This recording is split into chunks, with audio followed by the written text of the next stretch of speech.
why is it that we don't seem to be able to adjust ourselves to the physical environment without destroying it?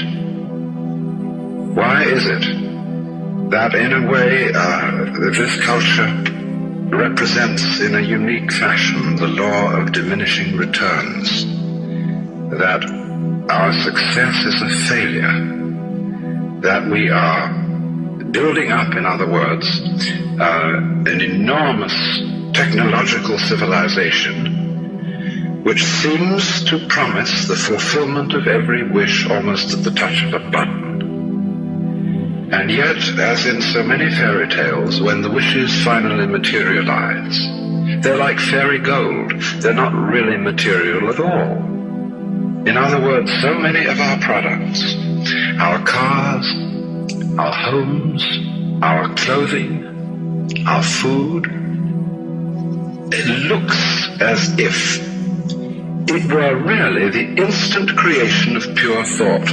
That is to say, it is thoroughly insubstantial, lacking in what the connoisseur of wine calls body. And in so many other ways, the riches that we produce are ephemeral. And as a result of that, we're frustrated. We're terribly frustrated.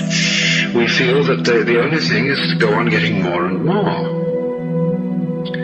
And as a result of that, the whole landscape begins to look like the nursery of a spoiled child who's got too many toys and is bored with them and throws them away as fast as he gets them, plays them for a few minutes.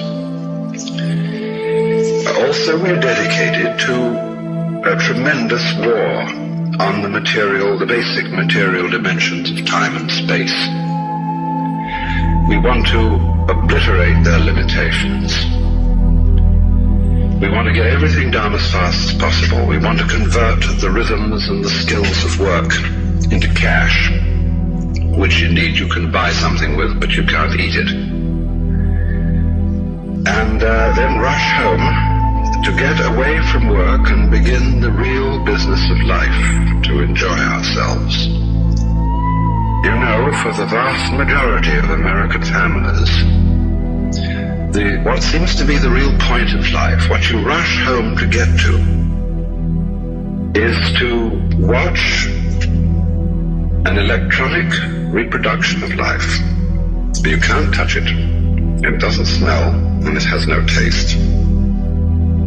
You might think that people getting home to the real point of life in a robust material culture would go home to a colossal banquet or an orgy of lovemaking or a riot of music and dancing.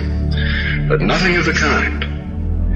It turns out to be this purely passive contemplation of a twittering screen. You see mile after mile of darkened houses with that little electronic screen flickering in the room. Everybody isolated, watching this thing. And thus in no real communion with each other at all. And this isolation of people into a private world of their own is really the creation of a mindless crowd. And so we don't get with each other, except for public expressions of getting rid of our hostility, like football or prize fighting. And even in the spectacles one sees on this television, it's perfectly proper to exhibit people slugging and slaying each other, but oh dear no, not people loving each other, except in a rather restrained way. One can only draw the conclusion that the assumption underlying this is that expressions of physical love are far more dangerous than expressions of physical hatred. And it seems to me that a culture that has that sort of assumption is basically crazy and devoted, unintentionally indeed, but nevertheless in fact devoted, not to survival, but to the actual destruction of life.